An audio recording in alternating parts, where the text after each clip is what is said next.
नमस्कार, मैं हूं आपके साथ सोनिया चौहान। हरियाणा की खबरों में आप सभी का स्वागत है। रुक करते हैं खबरों की ओर। हरियाणा एजी ऑफिस में कार्यरत हिम्मत सिंह को HSSC का नया अध्यक्ष चुना गया और हरियाणा सरकार ने इसके लिए अधिसूचना जारी की, जिसके बाद अब सीएम नायब सैनी हिम्मत सिंह को HSSC के लिए नए अध्यक्ष के रूप में पद एवं गोपनीयता की शपथ दिलवाई और साथ ही सीएम सैनी ने भी हिम्मत को नई जिम्मेदारी के लिए बधाई दी और साथ ही हिम्मत सिंह ने भी इस बात का आश्वासन दिया कि जो भी जिम्मेदारी उन्हें दी गई उनका वे निष्ठापूर्वक निर्वहन करेंगे।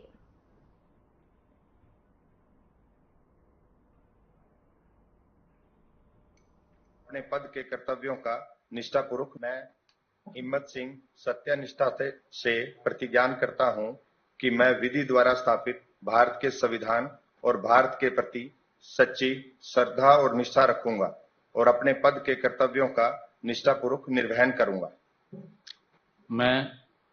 मैं हिम्मत सिंह, जिसे हरियाणा कर्मचारी चयन आयोग का अध्यक्ष नियुक्त किया गया है, सत्यनिष्ठा से घोषणा करता हूं कि मैं यथा योग्यता, ज्ञान तथा विवेक से अपने पद के कार्यों का श्रद्धापूर्वक निर्वहन करूंगा।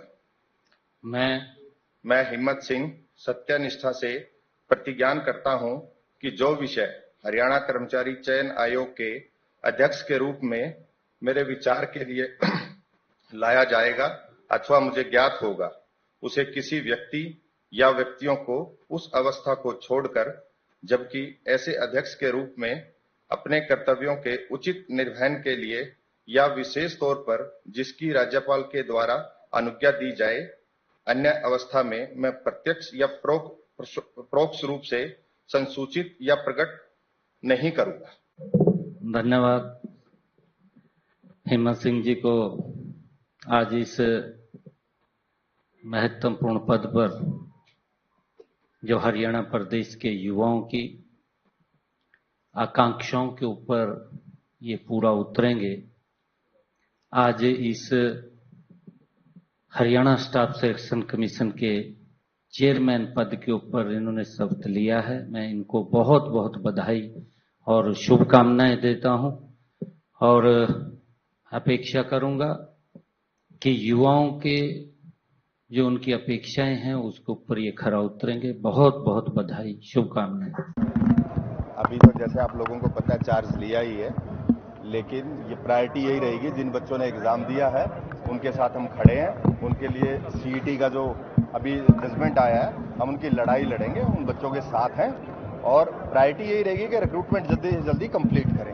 मेरी पर्सनल कोशिश ये रहेगी कि कोई शेड्यूल हमारा बन पाए कि रेगुलर रिक्रूटमेंट्स हो जाए बच्चों के लिए एनुअल बेसिस पे। सर, 3 महीने का वक्त लगभग चुनाव में बचा हुआ है और काफी भर्तियां जो है पेंडिंग है जी, और सरकार की कोशिश होगी कि नई भर्तियां भी की जाए ताकि नतीजे थोड़े से 50-50 हुए हैं, तो किस तरीके से निभाएंगे, क्योंकि बहुत सारी भर्तियां कोर्ट में जाकर ही स्टे होती है। जैसे आप सब लोगों को पता ही है, कोर्ट का मुझे एक्सपीरियंस है, मैं अपने एक्सपीरियंस का बेस्ट बेनिफिट लूंगा और जो कोर्ट में मामले हैं उनको पर्सनली रिव्यू करूंगा और 3 महीने के टाइम में बहुत अच्छा कुछ कर पाएंगे। ऐसा ही कुछ हमारा प्लान है। तो मैं हमारे युवा हिम्मत सिंह जी, जिन्होंने आज हरियाणा स्टाफ सिलेक्शन कमीशन के चेयरमैन के रूप में अपनी पद और गोपनीयता की शपथ ली है, मैं हिम्मत सिंह जी को बहुत बहुत बधाई और शुभकामनाएं देता हूं कि सरकार की जो एक ट्रांसपेरेंसी नीति है युवाओं के लिए, आज हरियाणा के अंदर जिस प्रकार से युवाओं का विश्वास सरकार की नीतियों के ऊपर बढ़ा है, आज नौकरियों में जिस प्रकार से युवाओं को बिना पर्ची बिना खर्ची के गरीब व्यक्ति को भी सम्मान दिया गया है, बिना भेदभाव के आज नौकरियां हरियाणा प्रदेश के अंदर युवाओं को मिल रही हैं। इस बात को आगे बढ़ाने में हमारे युवा हिम्मत सिंह जी, जिन्होंने आज ये पदभार ग्रहण किया है, उन युवाओं की अपेक्षाओं के ऊपर खरा उतरने का काम करेगा। मैं उनको बहुत बहुत बधाई और शुभकामनाएं देता हूं। सरकार का क्या नजरिया है? नहीं, देखिए, आने वाले अभी समय के अंदर हरियाणा में हम 50,000 और भर्ती शीघ्र करेंगे और इसके साथ साथ ग्रुप डी में भी हम जो युवाओं को नौकरी देने की बात है, ग्रुप बी के लिए भी हम युवाओं को और नौकरियों में इस कार्यकाल के अंदर जो हमारे पास समय बचा है इसके अंदर और भर्तियां करेंगे। और जो आपने ये सोशो इनकम की बात कही है और जिसके ऊपर कांग्रेस ने भी बड़ी तालियां पीटने का काम वो किया है, हमारी जो सोच है कि जो सरकार ने पीछे निर्णय लिया था कि एक गरीब परिवार का बेटा जिसके घर के अंदर कोई नौकरी नहीं थी, गरीब परिवार की विडो, गरीब परिवार का वो बालक, चुनाव आचार संहिता के समाप्त होने के बाद प्रदेश की नायब सैनी सरकार फिर से जनता कार्यों में जुट गई है और इसी कड़ी में सरकार ने हरियाणा अंत्योदय परिवार परिवहन योजना बनाई थी और जिसको लेकर अब जन जन तक पहुंचाने का जिम्मा खुद सूबे के सीएम सैनी ने उठाया है। और आखिर क्या है ये योजना, देखिए हमारी ये खास रिपोर्ट में।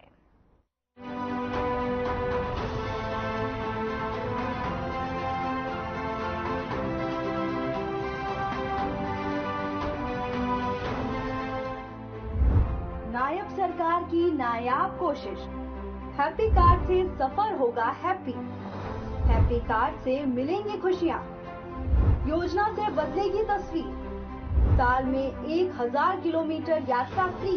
हरियाणा अंत्योदय परिवार परिवहन योजना हैप्पी स्कीम बनाई गई थी, जिसको अब जन जन तक पहुंचाने का जिम्मा खुद सूबे के सीएम नायब सैनी ने उठाया है। प्रदेश के गरीब लोगों के लिए जन हितकारी इस योजना से राज्य के 23 लाख परिवारों के 84 लाख लोगों को फायदा मिलेगा। हरियाणा में लोग रोडवेज की बसों में साल में 1000 किलोमीटर फ्री यात्रा कर सकेंगे। इसी कड़ी में शुक्रवार को करनाल में सीएम नायब सैनी ने हैप्पी स्कीम के लाभार्थियों को कार्ड बांटे। इसके अलावा जिन लोगों को पहले कार्ड मिल चुके हैं उनसे बात कर उनका अनुभव पूछा। इस दौरान सीएम सैनी ने कहा कि प्रधानमंत्री नरेंद्र मोदी के नेतृत्व में हरियाणा सरकार लाभार्थियों तक सीधा लाभ पहुंचाने के लिए कार्य कर रही है। आज बीपीएल कार्ड के लिए हरियाणा में चक्कर नहीं काटने पड़ते। हर घर नल से जल और उज्ज्वला योजना जैसी योजनाएं चलाकर प्रधानमंत्री नरेंद्र मोदी ने हर गृहिणी की समस्या को हल किया। आयुष्मान योजना के जरिए 5 लाख रुपए तक सरकार मुफ्त इलाज दे रही है। गरीबों के हित के लिए कार्य करने हेतु हमेशा मौजूदा सरकार प्रतिबद्ध है। आपको बता दें कि राज्य के सभी डिपो में ये स्कीम शुरू हो चुकी है, जहां से लोग इसके कार्ड बनवा सकते हैं। इस स्कीम से राज्य के 23 लाख परिवारों को फायदा मिलने वाला है। ये स्कीम 1.80 लाख रुपए से कम की सालाना आमदनी वाले लोगों के लिए बनाई गई है। करनाल में हुए इस कार्यक्रम के दौरान सीएम ने पूर्व सीएम मनोहर लाल के कामकाज की सराहना की। अगर कार्ड की बात करें तो हैप्पी कार्ड की कीमत 180 रुपए हुआ करती थी, लेकिन अब लोगों के लिए इसकी कीमत 50 रुपए रखी गई है, जिससे लोग और भी ज्यादा सहूलियत से इस महत्वाकांक्षी योजना का लाभ उठा सकें। सरकार ने बहुत सारी ऐसी योजनाएं हैं जिन योजनाओं को गरीबों के हित के अंदर उनके उत्थान के लिए समय समय के ऊपर लॉन्च करते हैं। ये योजना हैप्पी योजना भी अत्यंत ऐसे वर्ग के लिए है कि अगर कोई दिक्कत आ जाती है या कोई बाजार के अंदर सामान लेने के लिए जाना है या कहीं किसी धार्मिक स्थल के ऊपर भ्रमण करने के लिए जाना है, कहीं रिश्तेदारी में जाना है, कहीं किसी रिश्तेदारी में शादी में जाना है, तो इस योजना का लाभ उठाते हुए आप बस के अंदर फ्री में आप सफर कर सकते हैं। ये योजना ये सरकार ने आप लोगों के लिए चलाई है। मैं इसके लिए सभी जो हमारे बुजुर्ग हैं, हमारी माताएं हैं, बहनें हैं, सभी नौजवान साथी हैं, मैं सभी का आज इस अवसर के ऊपर बहुत बहुत अभिनंदन और स्वागत भी करता हूं। और मुझे ये खुशी है कि ये हैप्पी योजना, जैसा अभी हमें इसके माध्यम से बताया भी गया है कि हमने एक जो फिल्म देखी है, उस फिल्म के माध्यम से लगभग 23 लाख ऐसे परिवार हैं और 23 लाख परिवारों में से 84 लाख लोगों को हरियाणा प्रदेश के अंदर इस योजना का लाभ मिलने वाला है। और बहुत सारे हमारे परिवार इस योजना का लाभ भी उठा चुके हैं, जिनको ये कार्ड हमने वितरित किए थे। लगभग 1,11,123 लोग ऐसे हैं जिन्होंने इस योजना का लाभ भी उठाया है। और मुझे ये बताते हुए भी बड़ी खुशी है कि जो हमारे रजिस्ट्रेशन हुआ है इस योजना के माध्यम से, लगभग आवेदकों ने 41,817 ये जो हैप्पी कार्ड वितरित हुए हैं। 39 लाख किलोमीटर की ये यात्रा उन्होंने इसके माध्यम से ये कवर करेंगे, जो ये हैप्पी कार्ड वितरित किए जा रहे हैं, जो दिए जा रहे हैं। जैसा बताया भी है कि एक व्यक्ति इस कार्ड के माध्यम से 1000 किलोमीटर की यात्रा का वो लाभ उठा सकता है इस योजना के माध्यम से, जो सरकार ने ये योजना लॉन्च की है अभी आप लोगों के लाभ के लिए। सरकार गरीबों की मदद करते हुए कि उनको विभिन्न योजनाओं के साथ जोड़ना। अभी हमने पीछे देखा भी है कि आदरणीय मनोहर लाल जी ने हरियाणा के अंदर जो गुड गवर्नेंस के माध्यम से ऑनलाइन जो सर्विस दी है, इसका सीधा सीधा लाभ वो व्यक्ति तक पहुंच रहा है। नायब सैनिक की प्रदेश सरकार की हैप्पी स्कीम जनता को कितना खुश कर पाती है, ये देखना दिलचस्प होगा। फिलहाल तो इस योजना से जनता को एक नई आस मिली है, लेकिन योजना बनाने और इस योजना को धरातल में पहुंचाने में सरकार कितना कामयाब हो पाती है, ये तो समय बताएगा। Bureau report.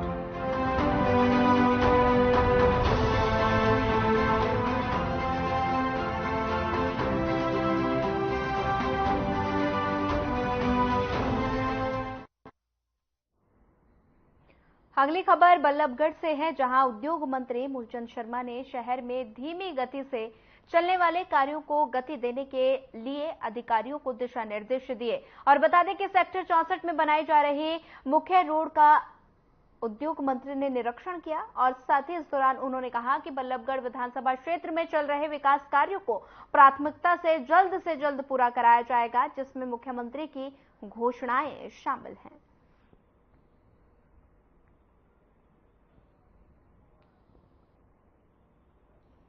जो विकास की गति जो आचार संहिता के समय जो रुक चुकी थी, उसको गति देने के लिए और कौन कौन से काम बाकी हैं और कुल कामों को तेजी के साथ गति देनी जाए, ये सेक्टर की मेन रोड है।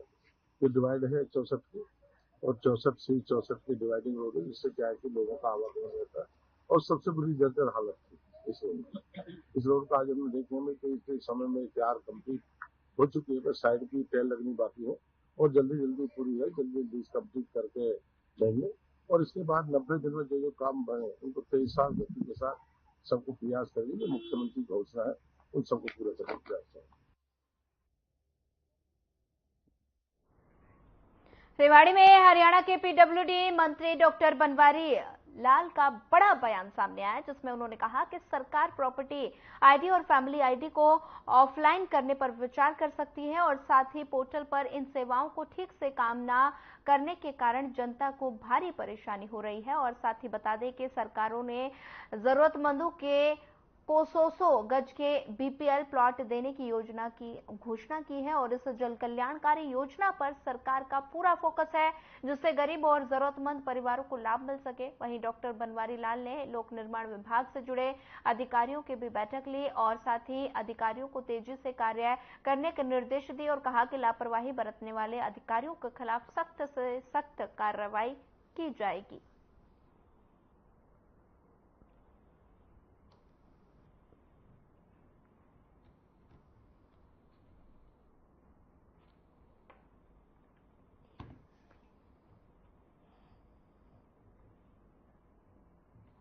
सभी विधायकों की माननीय मुख्यमंत्री जी ने एक मीटिंग ली थी और उस मीटिंग के अंदर ये सभी विधायकों से बात की गई कि भाई चुनाव के अंदर क्या क्या समस्याएं आप लोगों को वहाँ आई जिसकी वजह से थोड़ा ग्राफ गिरा है, तो उसके बारे में चर्चा हुई ताकि हम इनको सुधार कर सकें और आने वाले विधानसभा चुनाव में हम इन समस्याओं का सामना न करना पड़े। तो जो भी समस्याएं हर विधायक ने बताई उस पर चर्चा हुई और उस वक्त माननीय मुख्यमंत्री जी ने आश्वस्त किया कि इन पर हम गौर करेंगे, उनका सुधार करेंगे। किस तरीके की समस्या डॉक्टर साहब अधिकतर देखने में आई है, क्या वजह रही है इसकी? देखो, एक तो जैसे शहरों में ये प्रॉपर्टी आईडी का है जी, आपका फैमिली आईडी का है, और ये जो गाँव में जैसे बीपीएल कट गए, बीपीएल कार्ड कट गए, ये समस्याएं हैं और ये समस्याएं पोर्टल पे ठीक नहीं हो रही, इसकी वजह से लोगों में थोड़ा सा रोष है।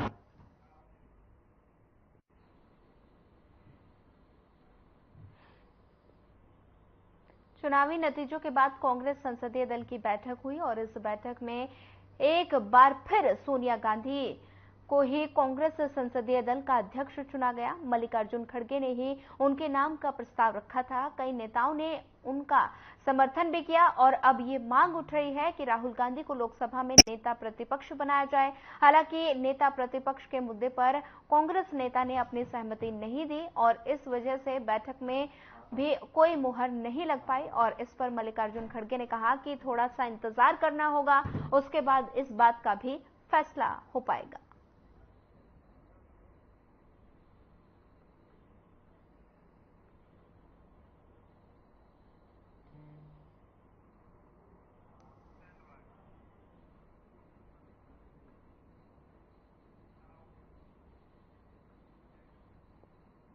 इंद्री में पूर्व राज्य मंत्री एवं ओबीसी मोर्चा के प्रदेश अध्यक्ष करणदेव काम्बोज ने अपने निवास स्थान पर कार्यकर्ताओं की एक मीटिंग को संबोधित करते हुए कहा कि नरेंद्र मोदी तीसरी बार देश के प्रधानमंत्री बनने जा रहे हैं और अब एनडीए की सरकार सभी अधूरे पड़े कामों को पूरा करेगी और साथ ही करणदेव काम्बोज करनाल लोकसभा से पार्टी प्रत्याशी पूर्व मुख्यमंत्री मनोहर लाल और साथ ही मुख्यमंत्री नायब सिंह सैनी की जीत पर भी बधाई देने के लिए इंदिरा स्थित अपने निवास स्थान पर पहुंचे थे। इस मौके पर काफी संख्या में उनके समर्थक मौजूद रहे और इस अवसर पर मिठाई बांटकर सभी का मुंह मीठा कराया गया और उन्होंने कहा कि बीजेपी एक ऐसी पार्टी है जिसमें छोटे से छोटे कार्यकर्ता को भी पूरा मान सम्मान दिया जाता है।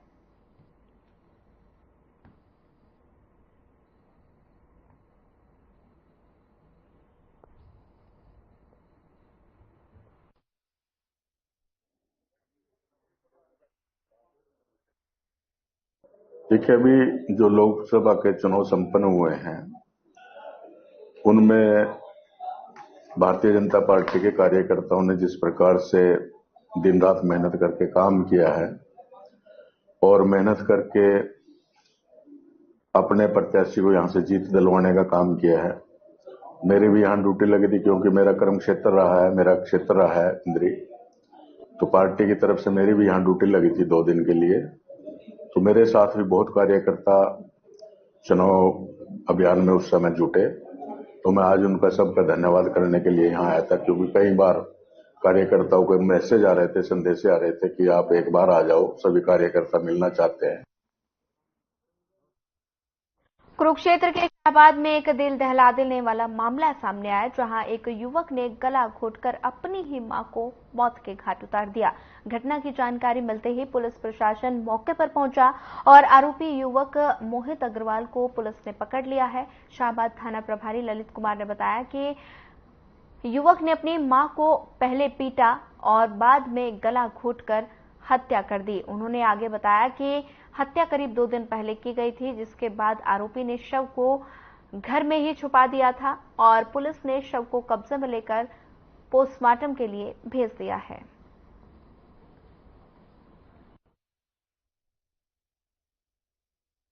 यानी कि थोड़ी कम आई स्मेल। हमने सोचा चलो ऊपर कूड़ा पड़ा है, हमें चल उसकी आ रही होगी, बहुत ज्यादा आ रही थी। फिर मेरी वाइफ ने 112 नंबर पे कॉल की, फिर पुलिस बुलाई।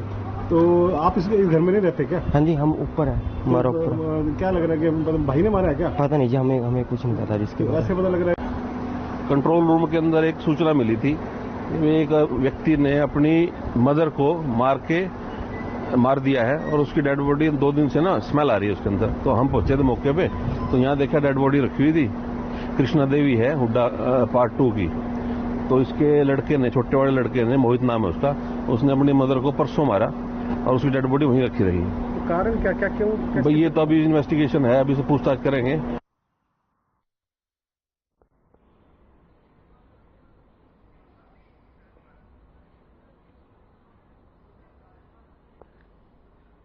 बहादुरगढ़ में एक सनकी आशिक ने एक तरफा प्रेम के चलते अपनी प्रेमिका की हत्या कर दी। आरोपी आशिक और मृतक युवती के परिजनों की एक कॉल रिकॉर्डिंग भी सामने आई है, जिसमें सनकी आशिक शिवानी की हत्या की बात कबूल रहा है और वहीं युवती का शव जखोदा गांव से असोदा जाने वाले सड़क किनारे खेत में मिला।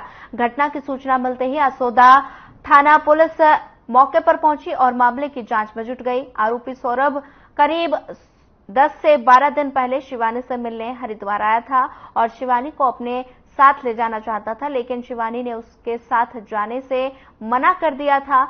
इसके बाद से ही सौरभ ने शिवानी की हत्या कर दी।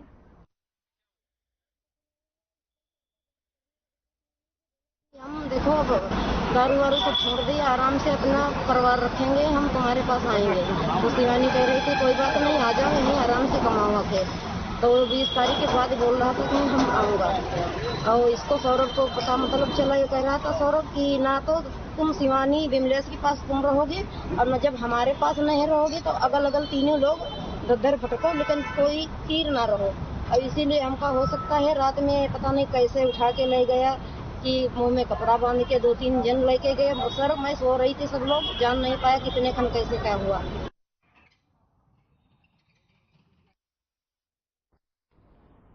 बहादुरगढ़ में झुग्गी झोपड़ियों में अचानक भीषण आग लग गई। आग इतनी भीषण थी कि देखते ही देखते करीब 50 झुग्गी झोपड़ियां जलकर राख हो गई और इसी के साथ कूड़ा बीनने वाले लोगों के दर्जन भरी रेहड़ियां और एक गाड़ी और घर का जरूरी सामान भी जलकर राख हो गया। हादसा देर रात बहादुरगढ़ के सराय औरंगाबाद के गांव के पास बसी झुग्गियों में हुआ है। आदमी मतलब शोर करते रहा, पंखा की आवाज से हमें सुनाई नहीं दिया। हमें पता चला, आके देखा तो जैसा कि बाल्टी से बुझाने वाला आग नहीं थे। कितनी झुग्गियों में आग लगी है?